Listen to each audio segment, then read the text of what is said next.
Greetings, cinephiles. Are you looking for a movie analysis podcast that stands above the rest?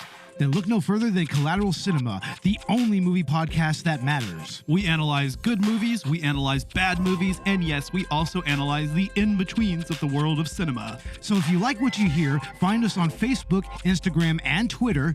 And listen to us on Apple Podcasts, Spotify, Google Podcasts, and wherever you get your podcasts. And yes, my friends, we are 420 friendly. So when you listen to us, smoke it if you've got it. And now, here's a new episode of Collateral Gaming. The show starts right now. I'm Ashley Chancellor. And I'm Zachary Gio. This is Collateral Gaming.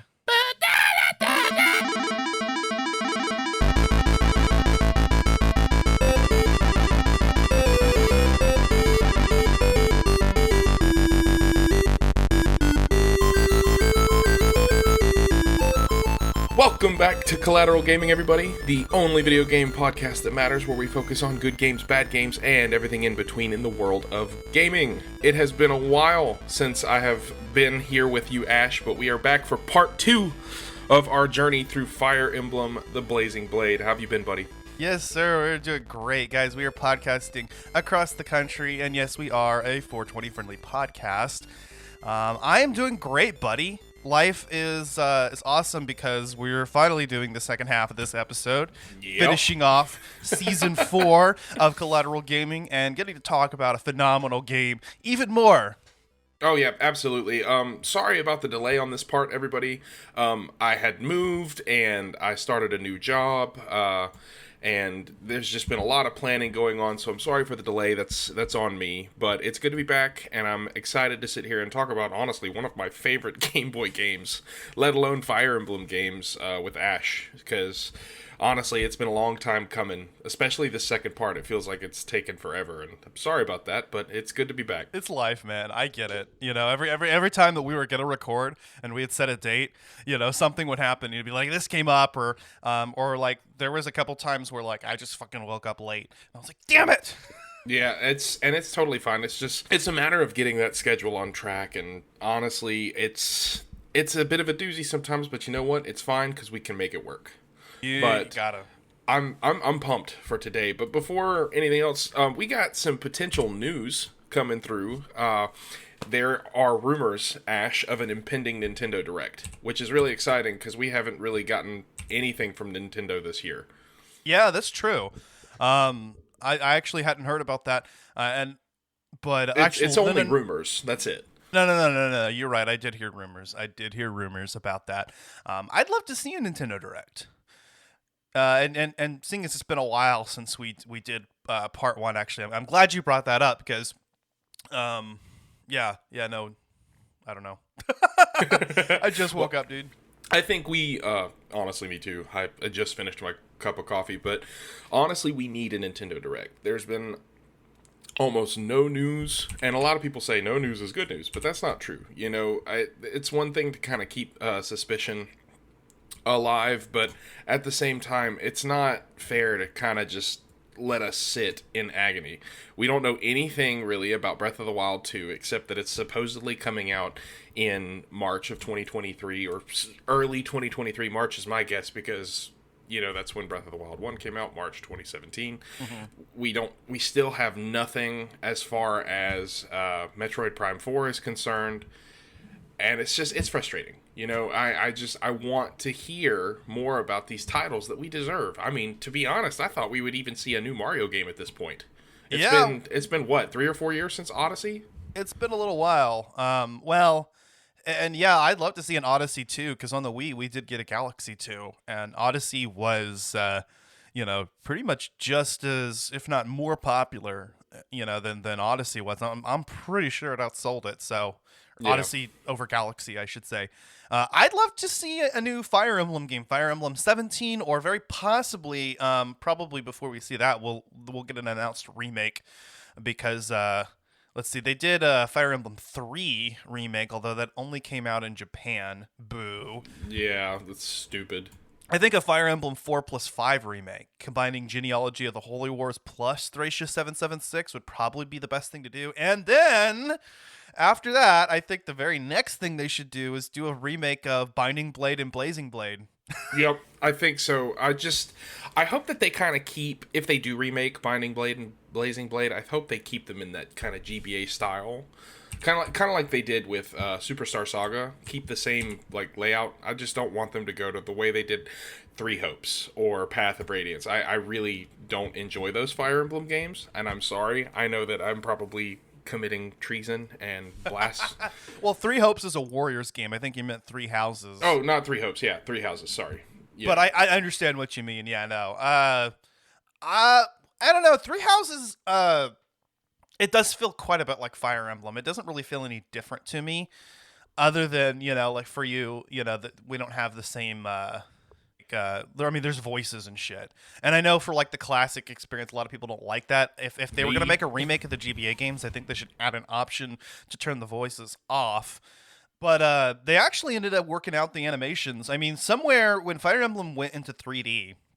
I guess we'll kind of get into our discussion here, because there was something special about the 2D Fire Emblem games that lost when we made the transition to 3D, which originally was that the critical animations weren't nearly as satisfying. That changed when Echo Shadow of Valentia and Three Houses came out. They actually managed to make the critical animations and just the overall fighting animations a lot cooler, and kind of regained some of that the caliber of those. But one thing that the Fire Emblem GBA games have are have a lot of notoriety for are these awesome crit animations. I mean, you can go on YouTube and you can just watch a compilation of crit animations. Well, cool. I mean, that was always one of my favorite parts about the Fire Emblem experience, is watching the different characters and their critical hits. But that's one thing I didn't like about the DS versions was the criticals. I didn't like how it kind of like showed a panel with the face of a character and then they would say something and then they would do a critical hit. I never liked that. I never appreciated that. I thought that was very cheesy. I loved the way the GBA games did it, to where they would just kind of do a special move and then they would do a critical hit. So yeah. I don't know. It never really sat right with me. But if they fixed it and made it, better, I definitely wouldn't knock it. It's Fire Emblem. So we'll talk about that more in a bit. But I think that they could easily modernize the Blazing Blade and the Binding Blade experience, and like I said, just package those two together, because their story linked, allow you to do either one first and then finish the other. And I kind of even had this idea, actually, we'll talk about that later.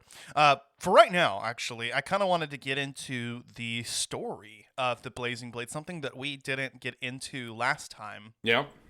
And particularly some of the characters. What do you have to say about that? Well, I think that the story is probably one of the most well-refined of the Fire Emblem series. I really like the relationship between the main characters. You've got Lynn, Sacy. Is it Sacy? A girl from Sacy. What's the name of it? I always pronounced it Sakai, but I don't know. Saucy. We'll call it Saucy. We'll call it Saucy. She's a girl from the Saucy Plains. Eliwood, a prince of... So in Japanese, it is actually pronounced Saka. Saka. So that's dope. That gives you a clue. It's not always, direct, but usually the Japanese pronunciation is meant to imitate the pronunciation. Okay. Well, I love the main characters, Lynn, Eliwood, and Hector. I think that their stories are incredible. I love the length of the game, 30 chapters plus many, side chapters, I guess X, or what would you call those chapters? Yeah, those were called guidance chapters, or they'll be like denoted by number X. And, those are those little side chapters. They're always worth doing, in my opinion. The game will tell you, think about it. These chapters are a little bit hard. And they give you the choice to, not do them. But you're really doing yourself a disservice if you don't do them. Because, first of all, you get access to, some better weapons and stuff that you wouldn't normally get in the playthrough without it. And you also get a little bit more story, which is really nice. Because you can breeze through this game pretty quickly. You really can. And I mean, even towards the latter half of the game, it gets really, really hard. Yeah. But if you're well seasoned in, Fire Emblem and how the game works, you'll be all right. There are only so many chapters in this game, and so you can actually say that experience is a precious resource, and that's something you actually have to manage. You have to make sure that you're not just killing all of your units with all of the enemies with your good units, but giving some of your weaker units that precious experience that you only have so much of. Wear down enemy units with stronger units, and then use the weaker units to finish them off, giving them the max. Yeah, giving them that max experience. Right. That's the way to do it. But you got to make sure you're not just finishing off because, an inexperienced player would be tempted to just send Marcus through and solo everybody. Ew. I hate Marcus. Oh, no. Marcus is God tier, man. Marcus will carry you through the game, especially in the beginning until you end up promoting one of your own paladins. Oh, you got Kent and Sane, man. Those guys are awesome. And yeah, I mean, once you promote one of them, they're better. But I'm just saying, until you get to that point, Marcus will carry you. Oh, yeah. You're but right. don't promote Lowen. He sucks. And he also has no eyes. Yeah. Green puffy hair with no eyes. But I really like the way the game starts. You're basically just kind of jumping into like the beginning of the story. You're basically a tactician. You yourself. This is actually, I think this is the only game where you kind of put yourself in the game as not necessarily a playable character, but your whole objective is to guide the team to safety. Mm-hmm. And basically, since you, the player, are strategizing to keep, your units safe, they kind of give you a role in the game, and so you're acknowledged throughout the entire game instead of you just... It's more immersive. It makes you feel like you're in the game. And so you basically meet Lynn at the very beginning of the game, and she realizes that she has to go and she wants to go and see her grandfather. And so you start traveling with her, and basically the whole But basically the whole first, 10 to 12 chapters of the game is a glorified tutorial. Yes. And I never really enjoyed that, but it does give you solid footing for the rest of the game. It kind of helps you embrace, because this was the first Fire Emblem that was released in America as well. And so they I guess Nintendo thought that all American children and people were stupid, so they just kind of spoon-fed us how the game worked, and it really helped because the game does get hard. But it's interesting the way they set that up. Yeah, I mean, and I think that's why that makes this game one of the best Fire Emblem games to start off with. And I'm glad that I did, because it does give you a big tutorial on how to use, all of the different characters. Compare that with the immediate preceding game, The Binding Blade, which in all other ways looks almost like the same game. I mean, it's got the same assets and everything. And, that game just kind of throws you into the action. Yep. This one actually, like I said, because it was the first Fire Emblem game in the West, they actually kind of needed to have a tutorial for Western players. I mean, not that the very first Fire Emblem game ever had a tutorial of any kind, but we're in modern times now where, we're a little bit more sensible, and maybe the Japanese are just a little bit patronizing to us and think that we needed it. But you know what? They're right, because I would not have known what I was doing. I don't think I've really ever played a strategy RPG before this game. I think this was the first tactical RPG I think I actually played. Now I've gone back and I started playing like Final Fantasy Tactics and some other stuff, but this one is it's a good intro into that genre. It's definitely an interesting experience. The turn-based gameplay is something to get used to, especially if you make a mistake and you kind of watch the enemy units. Yeah.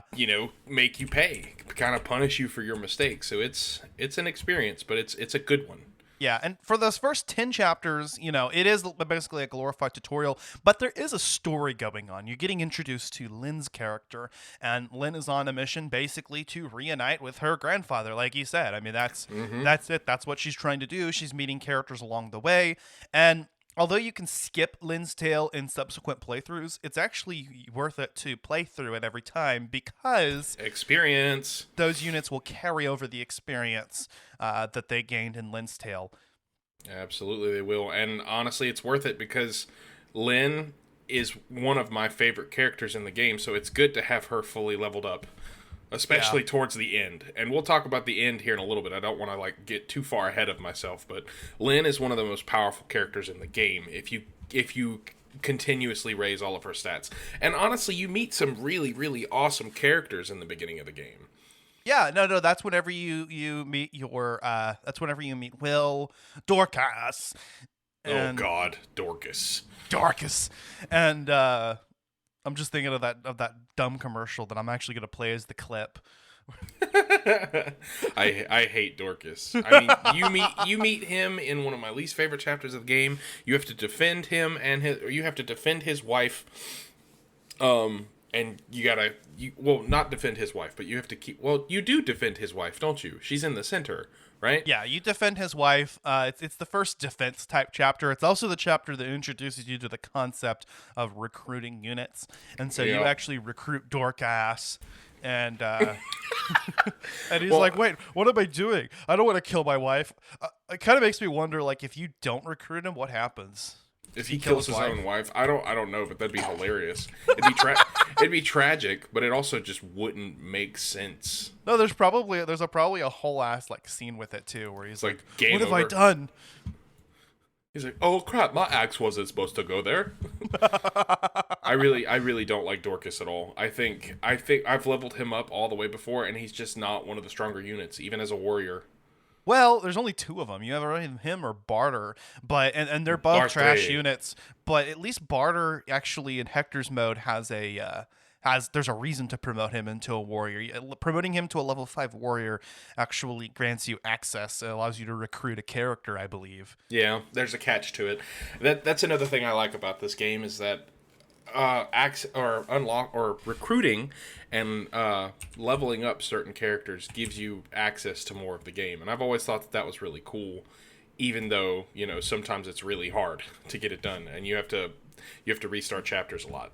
Yeah. Now, on the other hand, in Lynn's playthrough, you also get Lucius for the first time, and he's one of my favorite characters. I mean, like I said, I love all the mage characters, and out of the 2 light mages that you can get in the game, he's the only one that's actually worth anything. Sorry, Renault, you came in the game so late. Oh, I have Renault's no trash. idea. I have no idea if he's trash or not. You get a chapter and a half to actually use him. And it's like, what is the fucking point? I love his ending too, is basically like, yeah, he came in and then he fucked off and nobody ever knew what the deal was with him. He's a worthless bishop. He's just there to kind of aid you a little bit if you're a shitty player and you've managed to get by the skin of your teeth. Because honestly, the last 5 chapters really test your ability, or really test you on whether or not you've taken a lot of time prepared, because you have to manage your funds well, you have to level up your characters, you have to make sure all of them, I try to make it to where every single one of my characters can survive on their own if need be, and so together they're basically unstoppable. And the last 5 chapters, especially, there's I think it's chapter 27, it's called Cog of Destiny. It's where you fight Lloyd. He's a sword master. Yeah, it's whoever you didn't face before. So if you face Linus, you get Lloyd. If you faced Lloyd, you get Linus. And I think that depends on the... I might be wrong, because I know there's another chapter that also does this, but I think that depends on... No, I think that's the overall strength of your units. Yeah, that's what that one does. There's another unit that depends on the overall strength of your magic units versus your physical units, and that's going to determine what kind of enemies you're going to face. But I think the Lloyd versus Linus one is just your overall team strength, if I'm not mistaken. Well, I've never actually faced Linus there. I've only ever fought Lloyd, the sword. Really? Master. Yeah, I've never fought. Well, considering the fact that you overlevel your units, that probably means that you're facing the stronger one. Yeah, the more difficult one.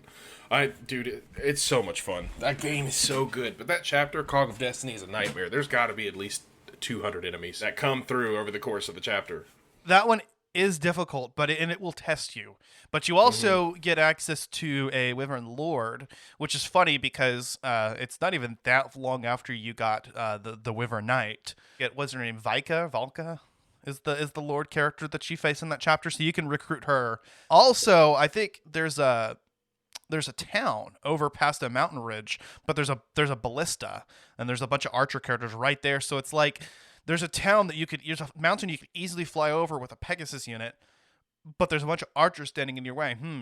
Sure wish you had picked up that Delphi shield. Delphi shields. Which I did. Protect your flying units. Yeah, exactly. Who else do you pick up in Lynn's tale? Your original Pegasus unit, Florina. Yep. You pick up Sarah, who is honestly the inferior healing unit compared to Priscilla, because Priscilla's on a horse. So whatever. Yeah, but Sarah and Erk's support conversation is really, really nice. That's another thing about the game, is the support conversation. You can support conversations, for those of you listening who haven't played a Fire Emblem game. Support conversations are basically ways for you to connect units together. If you get the opportunity to, when you move a unit next to another unit, and it gives you the option for support, it basically allows that unit to have a conversation with the other unit. And if you do that 3 times, it fully levels up their relationship. And so basically you can have characters fall in love and get married. You can have characters go from being enemies to best friends. You can have people. Yeah, basically it's just a way for your characters in your game to get closer with each other. And it's honestly really cool that they did that, because it adds value to the characters. It adds more story beyond what was already there. Like, for example, in Sacred Stones, there's a cleric named Natasha that you get in, I think you meet her in chapter 5. And you also meet a swordmaster in that chapter named Joshua. Throughout the game, you can have those two talk to each other. They'll fall in love and get married and have a kid. It's beautiful. Yeah, it's so really cool. Not every character has a support conversation with every other character. It's kind of a mystery figuring out who has what. But I think after you play through the game once, you actually get, or partway through the game, you actually get a list of what characters that character is compatible with, and so you can figure it out. But a lot of it is, just kind of common sense, knowing, okay, these characters are siblings, or okay, these characters come from this background, or these characters are already married. Yep. But some of it's like, apparently there's a conversation between like Oswin and Dorcas, and it basically consists, I think we might have talked about this last time, but it basically just consists of Oswin trying to recruit Dorcas, and Dorcas being like, nah, man, I got a wife. Nah, man, I'm married. Fuck off. and Oswin's just basically like, understood. So yeah, no, I think, and we talked about this last time for sure, the support conversations, but I want to emphasize that the support conversations are where you get a lot more story. You're going to actually hear about these characters' backgrounds, and it's going to influence their outcome, because at the end of the game, that character either fucks off on their own or they fuck off with somebody else. Yeah. And that is Fire Emblem for you. And you have to be careful, because your sport conversations are limited to 5 per character. Meaning that if you level 2 characters up to A, those 2 characters can't make an A rank conversation with anybody else. They can only ever get up to a B, or they can have 2 C rank conversations with 2 other people. So it kind of gives you, and we did talk about this before, but it gives you an element of being able to do each playthrough a little bit differently. I mean, for me, all of my lords had support conversations with each other. Eliwood and Hector easily got that A rank. And then both Eliwood and Hector had conversations with Lynn as well. I think up to B, if I'm not mistaken. Don't Lynn and Eliwood fall in love? I think that's a path that can happen. Lynn and So basically, it's really funny. Roy's mother can be determined by your Fire Emblem 7 playthrough, but whoever you pick ends up dying by the time Fire Emblem 6 comes around. So, Brutal. If you want Lynn to live, don't. I mean, I don't give a shit about that. Once the game's over, I don't really give a shit. Lynn can die. But Eliwood can also have a romance with Ninian, which is really interesting, because that means that Roy is like part dragon or some shit.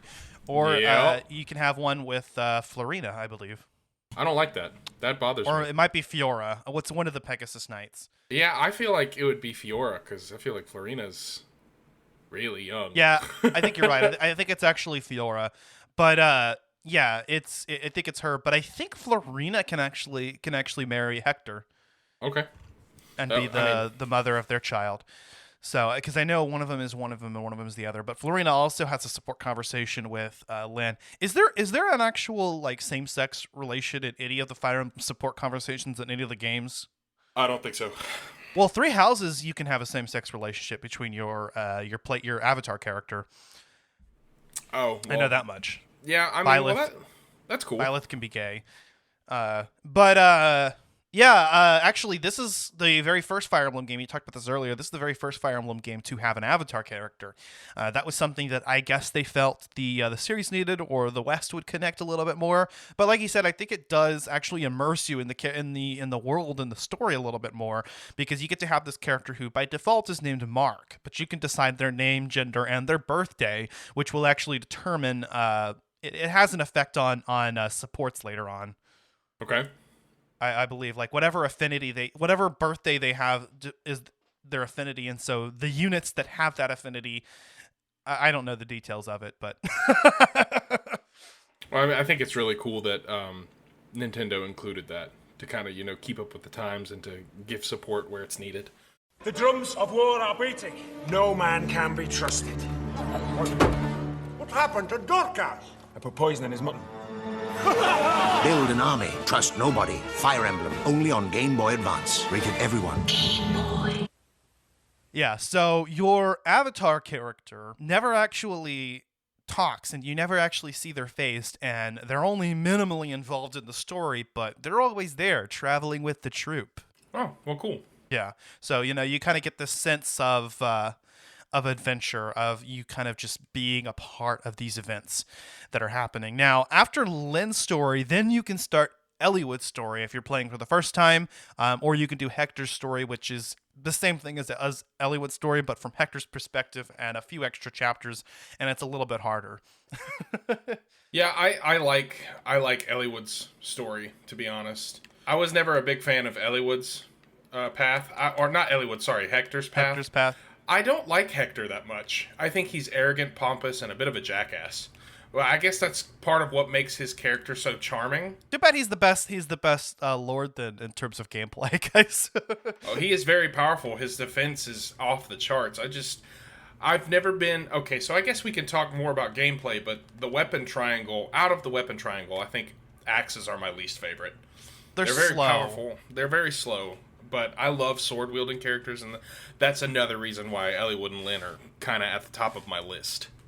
Yeah, well, and see, Eliwood and Lyn don't end up being very, very strong units, but if you level them up and invest in them, they'll keep up with the rest of your team. The nice thing about Lyn is that she at least dodges like hell, which is really, really nice, and she can get those crit animations a little bit more. Her speed and her luck stats are actually much higher than all the other characters, which is her saving grace. Eliwood is kind of a weak unit, at least until he gets his promotion, and then he gets more mobile. He gets the horseback.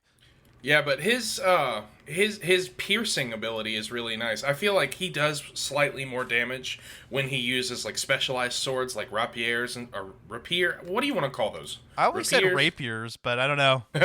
Maybe it's rapier. Rapier, because it's sounds like French. a French dish. But yeah, I feel like he's more vicious with those, because they just have a piercing effect, especially against like knighted units. Yeah, and whenever he gets the Durandal, I mean, he is unstoppable. Yeah, especially those. I hate that you can't use those weapons until the very end, though. I hate that he doesn't even have a legendary weapon of his own until the very end. Yep. His weapon that he comes with is the rapier. And that's it. Like, you could equip that on other units, and you don't even really want to use that unless you're fighting horseback or mounted units. Absolutely. So, you kind of just give him a steel sword and... Well, also, the little... knights. The little knights. Yeah. Well, you said knighted units. I'm dumb. Sorry. Armored units and horseback units. I think the armored units are called knights, right? Yeah, they are. And they become generals. Right. I love Lyn's story, though. Lyn's story from the very beginning will always be my favorite, because not only... She kind of has like a Master Sword moment from Zelda. Like the manicotti, I guess that's what... It sounds like a type of Italian dish. But the manicotti... The sword literally chooses her. It's really cool, and the Soul Cody is one of the most badass weapons in all of Fire Emblem, if I'm being honest. Yeah, the Manicotti and the Soul Cody. I think the mana of Manicotti means moon. The Soul Cody means sun. So, Moon cheese. Moon cheese. Yeah, the part where Lyn gets the Manicotti is cool. Until you find out that it has durability like any other weapon. But it's okay if it breaks during Lyn's playthrough. You still get to play it in Ellie Water Hector's tail. Yep. It comes back fully restored. But if you break it, then it's gone for the rest of the game. Yeah, I'll use the Manicotti until it's got about 10 durability left, and I'll try to be very sparing with that. Well, one thing that I didn't realize either was that like the rapier, the Lord weapons are strong against specific types. I think it's the same. I think they're strong against horseback and armored units, if I'm not mistaken, or one or the other. But which I didn't know. The game doesn't tell you. The game actually flat out lies about what Hector's weapon is strong against. It's like it's strong against infantry, and it's not. It's strong against cavalry. It's literally not. Strong against... Dude, I hate those little soldier guys. Since we're talking about infantry, the little soldier type characters. Oh, yeah, no. For most Fire Emblem games, that's not even a playable class. The little frontline grunt. Yeah, no, they're just like on foot spear units. So weak. Like, if you're going to have a spear character, at least put them on horseback. And that's what most Fire Emblem games did. But a lot of games have it to where... well, not a lot of games, but some games have you start as a soldier and then you get the cavalry promotion. And so your characters don't start as cavaliers, they start as soldiers. Echoes does that, Three Houses does that. Yeah.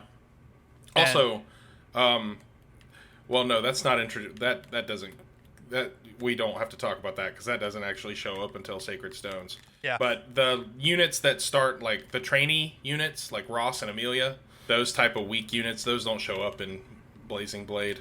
No, and that was actually kind of out. cool. I actually like that. That's something that we'll definitely talk about if we do the games that feature those. Absolutely, and we should. Blade actually set the foundation for the Sacred Stones in a lot of ways, and you could say that Blazing Blade walked so Sacred Stones could run. Yep. Well, I mean, in a lot of ways, I enjoy Blazing Blade more than Sacred Stones. Sacred Stones really just added a lot of variety when it comes to Fire Emblem, because Sacred Stones is the first game where you could actually choose which class you could,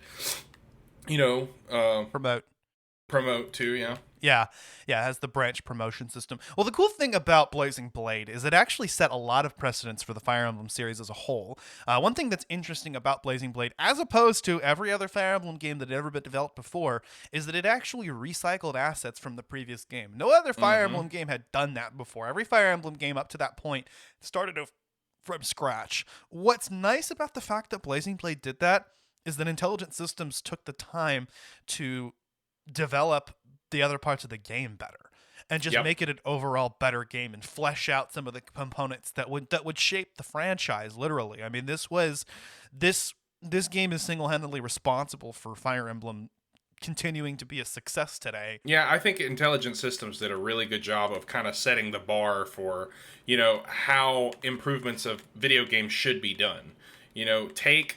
Take things from previous games and use that to improve upon the next title. I feel like a lot of titles and stuff nowadays focus too much on the money instead of, the actual improvement. Right, exactly. And, take games like Cyberpunk. Oh, God. Which, no, it's not the developer's fault. Publishers really, really push that deadline on them. But it just goes to show that if you don't have the time to develop your systems, the game's not going to be very good. If the Intelligent Systems had taken the time that they put into the Blazing Blade to really hammer out the gameplay and refine it, then the Binding Blade would have been a lot more successful. But then we would have never gotten the Blazing Blade. So yeah, absolutely. And honestly, I like what they did with the story of the Blazing Blade because it's essentially the prequel to the game that came before it. Right. And it's what we needed. I wanted to learn that story. Yeah, it's like, did you want to play as Roy's father? Well, now you get to. Well, honestly, that and, the Sealed Sword, I hate that story. It's got such a terrible ending.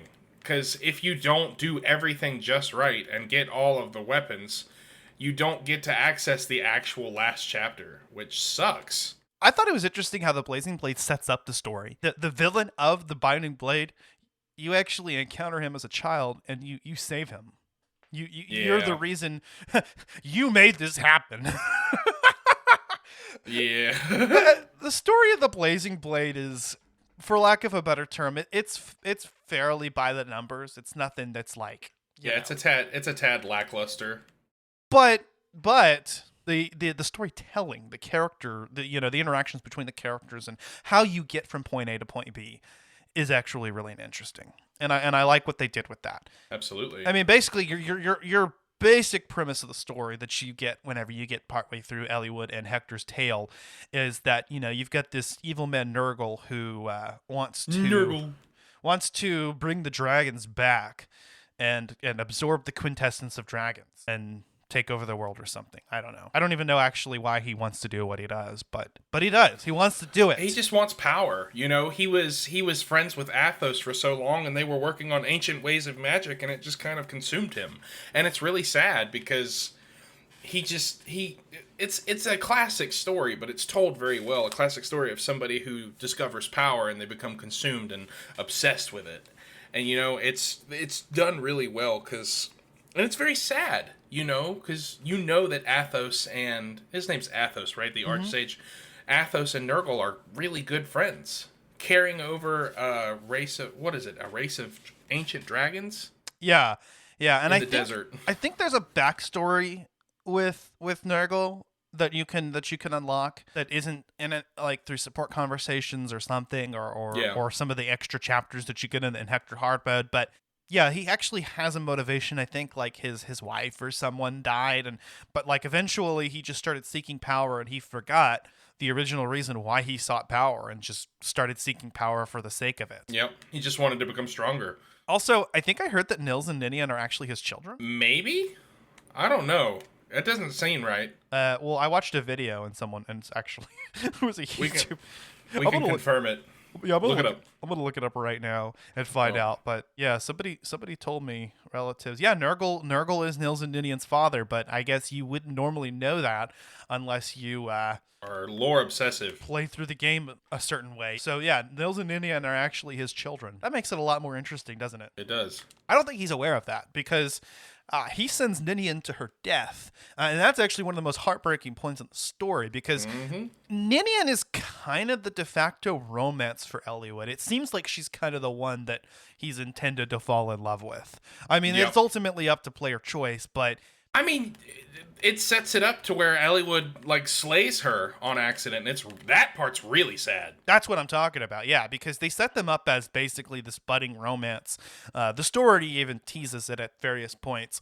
And then he slays her and not even of his own will. Apparently the Durandal's like, oh shit, a dragon. Yep, basically the sword takes over Eliwood and he has no choice. Yeah, and then he kills Ninian as a dragon.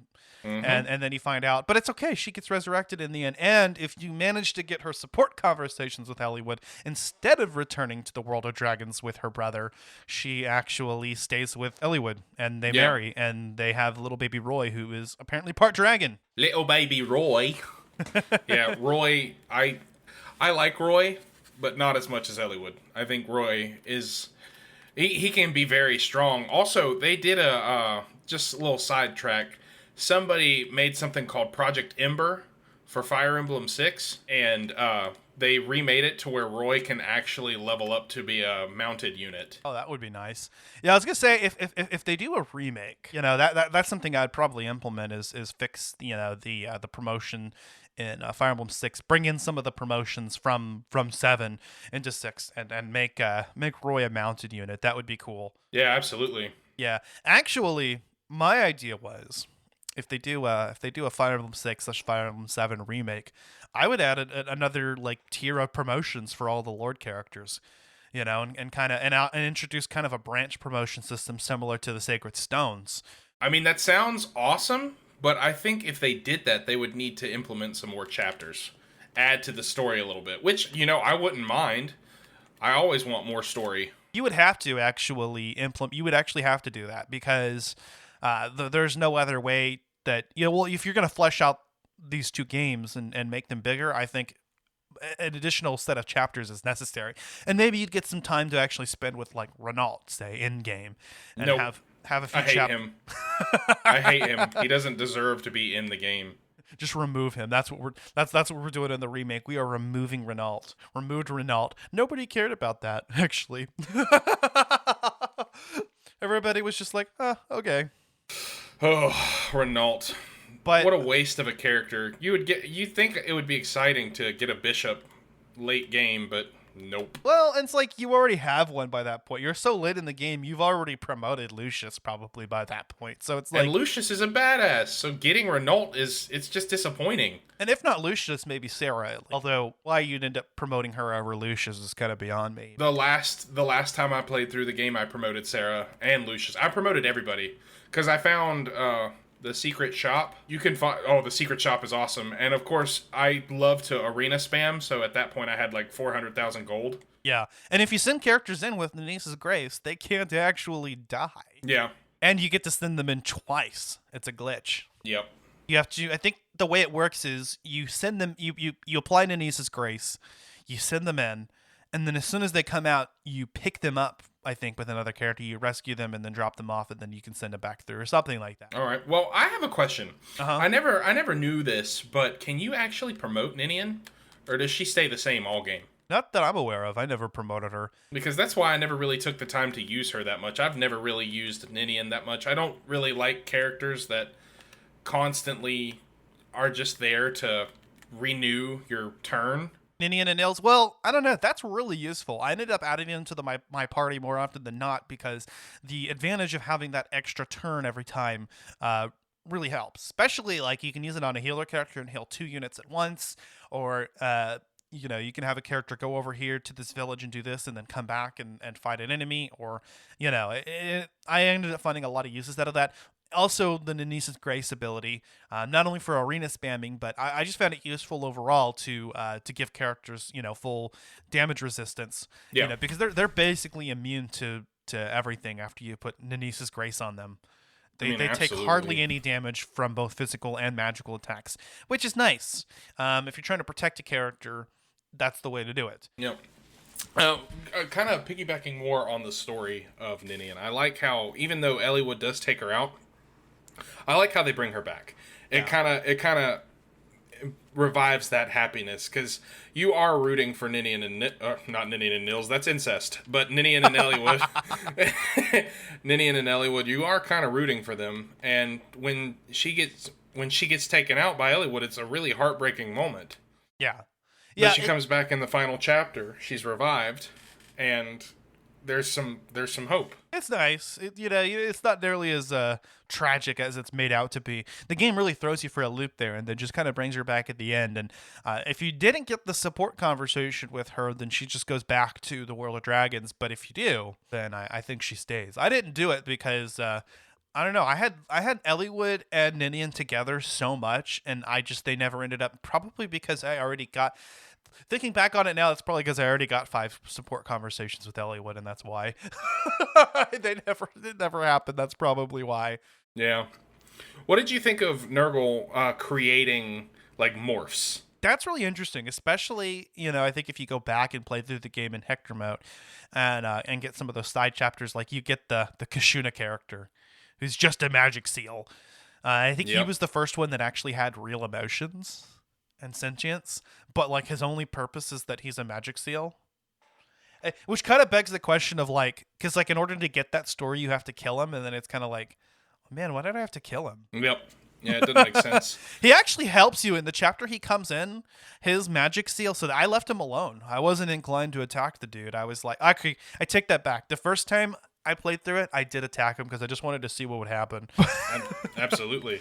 And what's funny is he doesn't even say anything. He's just like, I usually leave him alone, but because it works to your advantage. That is true. The other character has the boss character, I think, has bolting or something. Yep. For a far-reaching magic attack. And even though it makes your mages unable to function, you have plenty of physical units to deal damage to that boss, which is what you should be doing anyway, because he's a magic character, so he's going to be weaker to physical attacks. But the morphs are interesting. I think that Sonya's my favorite. Sonya, yeah. Yeah. And the last chapter, Light, it's awesome because it's ridiculously hard. Yes. Every boss, pretty much every difficult boss that you faced in the game is revived and strengthened. All of their stats are raised. Yeah, they're all brought back as morphs. And you have to fight them, and they don't speak. But they smile when you defeat them. I like that. Because they're happy. They want release. They want sweet death, which is horrible. It's a very dark game. I love how Fire Emblem's like, hey, you want to fight the most difficult bosses in the game, plus a couple more you haven't even faced yet, all at once? Yep. And then fight Nurgle. And then fight a dragon. Yep. Because you can't have a Fire Emblem game that doesn't end with you slaying a dragon. No, you can't. And honestly, I think it's a bit of a overused gimmick, but let's be honest, it wouldn't be Fire Emblem without it. It wouldn't be Fire Emblem if you did in the game with slaying a dragon. There's just no other way around it. So, but basically, the whole premise of the story is that you move as a group, and you figure out that Nurgle is using Quintessence to, revive dragons so that he can rule over the world, and you have to stop him. That's basically it. But there's just a lot of good, meaningful connections amongst all the characters, and the combat is awesome. The story is, it can be, like I said, a little lackluster at some points, but if we're being honest, it's fun, It's a classic Fire Emblem game. Yeah, it is. And like you said, the story is very basic, but I think what makes it work is all the characters have their own personal journeys, right? Lynn is trying to find her grandfather, and then she ends up meeting Hector and Eliwood. And Eliwood is trying to find his dad, and he actually dies halfway through the game. And so that personal journey turns into, okay, no, we got to stop Nurgle. That's what's going to happen. Not just for vengeance, but because the world is in danger. And then Hector... Actually, I think his personal journey is just that he's following Eliwood. He doesn't really have... He just wants to fight. He just wants to fight. Maybe that's why Hector's tale isn't as strong for you, because, he doesn't really actually have a personal journey. He's not doing anything. He's just following Eliwood. I think his story starts off with he heard that Eliwood was in danger and he ran to him. That's it. Yep. It's like Hector acts like a badass, but really he truly loves and cares for Eliwood. That's his best friend. Yeah, they're brothers, man. And Absolutely. You get that through their support conversations. I think that adds a lot of dimensions to the characters and it gives them, some much needed development. And also with Lynn, add Lynn into the mix and you have these three characters who become unlikely friends and, lifelong friends you're led to believe. I love the ending scene, actually, where you see Hector and Eliwood grown up and then actually start hinting at the plot of the Binding Blade. Yep. That's what it was set up for. Right. This game sets up that game. And so if you know what happens in that game, you know where this is all coming to. And some of the characters show up in this one, and like Marcus, some of the characters even are the parents of the characters in the Binding Blade, which actually is really interesting because those specific characters cannot die. No, they cannot. They'll just be the permadeath system still works, though. The character isn't available for the rest of the game. They're injured and they can't fight anymore. But because they're necessary for plot relevance, they actually can't die, which on the one hand kind of takes away a little bit of the gravity of the situation, but it's only a few of the characters, and two of them are your Lord characters who can't die anyway, because that would be game over. So, Fire Emblem 7. Yeah, no, it's a fucking fun game, man. It really is. I love it. I guess we'll go ahead and get into our final thoughts here. Okay. Well, my final thought is that it's a very, very well done introduction of Fire Emblem to, the US. I think that all in all, it's a phenomenally done game. For how long it is, it kind of keeps the player engaged in the story, and I like that. I respect it. And honestly, I really hope that they kind of go back to that original, that GBA style of Fire Emblem. I know I'm probably on a very short list of people that agree with me, but I like the way that game is. I like the design of it. I think it's one of my favorite Fire Emblems, that or the Sacred Stones. And I think it's a really good way to explain the story that takes place before the Sealed Sword. And I love it. I give it a 8.5 out of 10. I love all of the chapters. And there's a lot of story there's a smaller elements that we didn't necessarily cover. But just go play the game for yourself. You can download an emulator and play it on a ROM.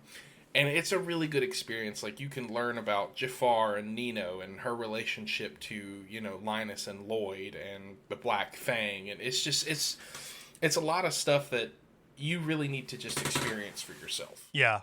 So, but I love it. I think it's a wonderful game. What about you, Ash? I came into this game with very little knowledge of what it was about. In fact, I don't even think I knew it was a tactical RPG until I started playing it. And I was like, oh, this is a tactical RPG. Okay, cool. So I think this is very much a game that, you just kind of just get thrown into and start playing, and you'll pick it up and love it. Like, it gives you a tutorial to the mechanics of that genre of game, and it is a fantastic introduction into the series. Seriously, I would recommend this game over any other Fire Emblem game to start with. And I don't think that you're alone in the GBA Fire Emblem game supremacy. I think that's actually a kind of a popular opinion. It's not a hot take. A lot of people feel like the series had a charm that it hasn't quite regained since. And I actually understand where people are coming from. I like a lot of the more modern games. I do. But there is something that is truly special about the GBA Fire Emblem games, and that starts with Blazing Blade for me. And I think that, you play Blazing Blade, and then, hey, go and play Binding Blade now, because even though it takes place before, it's a lot harder. And oh my god, so much harder. Yeah, actually, it takes place after, so never mind. You're playing the game. You're playing it in order that way, so it actually works better chronologically too. And then play the Sacred Stones, because even though it's not connected, it very much exists in the same space as the other two GBA Fire Emblem games. Improved. And improves on those mechanics. I started playing a little bit more of the Sacred Stones too, and then I'm enjoying the hell out of it. But yeah, no, dude, thank you so much for suggesting this game, because it actually made me fall in love with this series. Absolutely, dude. I'm really glad that you were able to experience that, and you should play the Sacred Stones. Yeah, no, I got to play through it. In fact, I think if we do a Let's Play, I think that's the one we should do. All right, brother. I'll leave that to you. Because I think that would be a lot of fun. I would love to do a Let's Play. There's so many Fire Emblem games that we could honestly do. We could do one a season, and probably never even get through like every single game, because there's so far 16 of them. Okay, yeah, and that's including remakes and whatnot. I mean, I don't suppose we'd go back and play the original, but if we do the remake, because with Fire Emblem, it's not like Final Fantasy VII. It's like the remake is just kind of a better version of the game. It's kind of like a zero mission thing. But speaking of Final Fantasy VII, that is what we are opening up next season with. That's going to be our season premiere. In part 1, we were talking about the original Final Fantasy VII. And in part 2, we were talking about Final Fantasy VII Remake. And we're going to convince you why you need to play both, because they are different games. And they both have their strengths and weaknesses. And they're just different games. So I actually am ecstatic about it, because Final Fantasy is another series that I'm now falling in love with, or at least the Final Fantasy VII sub-series, because, God, it is so good. Now, as far as Season 4 of Collateral Gaming goes, this is it, man. This is the season finale. We are so happy to have done this season with you guys, with you and Megan. I think that we've touched on a lot of really awesome games. What do you think, man? Yeah, I'm still really excited and blessed to, be a part of this podcast experience. I've really, truly enjoyed it. And honestly, I am really excited for what the future seasons hold. I cannot wait to work with you guys. Yeah, hell yeah. I mean, we definitely had a lot of bangers this time, and we opened up with Metroid Dread. We did Zelda Twilight Princess. That was our Zelda game. We did Superman 64, which was... Mario and Luigi Superstar Saga. GoldenEye was our 420 special. I mean, man, we had just a lot of fucking cool games. Megan and I did Hellblade: Senua's Sacrifice, and also Anthem, which was horrible. Yeah, Anthem is a pretty terrible game. But to be honest, I'm glad that I'm still here with you guys. A lot of things have changed since I've started on the podcast. We've come a long way from just talking about the Metroid Prime trilogy when I was just a guest on that episode. And now here we are. Yeah. So, and it's funny because actually after Ash and I finish recording, we're actually going to watch some more Chuck. We've been watching Chuck. And it's just such a good show. I love it. So we can love Chuck. And we can, continue popping off ideas for the future of the podcast while we watch. Fuck yeah, dude. But thanks for tuning in for season 4, everybody. Yeah, guys, that's pretty much a wrap on that. If you enjoyed this episode, please leave us feedback on your platform of choice. A 5-star review on Apple Podcasts, for instance, would be phenomenal. That helps us. And if you want to support the show, go check out our Patreon. We have exclusive Let's Play video game commentaries, and we will have more coming out. I kind of wanted to do a lot of that during the inter-season break, which never ended up happening. Although, in retrospect, while I was waiting to make this part 2 happen, I could have been working on that. Damn it. I mean, I'm sure it's fine. It's fine. We'll get caught up with that shit, man. And, you can find Collateral Gaming wherever you get your podcasts. We are on Apple, Spotify, YouTube, Google. And if there's any platform that we're not on, let us know. If you'd like to collaborate, if you are a fellow podcaster, a streamer, just a video game enthusiast, and you think, hey, man, I want to lend my talent, hit us up in the DMs. We are on Twitter, Instagram, and Facebook. Check out our Facebook group, Collateral Media Podcasts, as well, because that's kind of where we that's our shit posting group. That's what that is. Yep, it is. And you could join in, and you could also report on news related to movies, video games, or even branch out. You want to talk about other pop culture shit? I mean, we were gonna have a music podcast in the works, and I don't know if that's actually gonna happen now, but yeah, you never know, man. You never know. Yeah, but anywho, thanks for tuning in, guys. Thanks for staying with us this whole season. So ecstatic about the number of downloads we get. I've noticed if I don't release an episode out for even like a month or so, we still get downloads every day, dude. So thank you so much for that, guys. Thank you for taking an interest in our show and listening to our shit and keeping up with it, because I mean, we wouldn't be able to continue going, and this podcast wouldn't be as successful as it has without that. And I would say that we're pretty successful, both Collateral Cinema and Collateral Gaming. I mean, we're stacking up. Collateral Cinema finally hit over 10,000 downloads this season. At Collateral Gaming, we are approaching 9,000. Yes, we are, and that's really, really exciting. And we're going to have a DBZ moment when that happens. It's over 9,000! Oh, man. All right, guys. Well, let's get out of here. All right, that being said, I'm Ashley Chancellor. And I'm Zachary Guillo. This has been Collateral Gaming Season 4. Season 4. And we are out. Out. Bye. Slavia, Ukraine, and all that shit. Goodbye.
Collateral Gaming is a Collateral Media podcast. All music and game clips are owned by their respective creators and are used for educational purposes only. Please don't sue us. We're poor.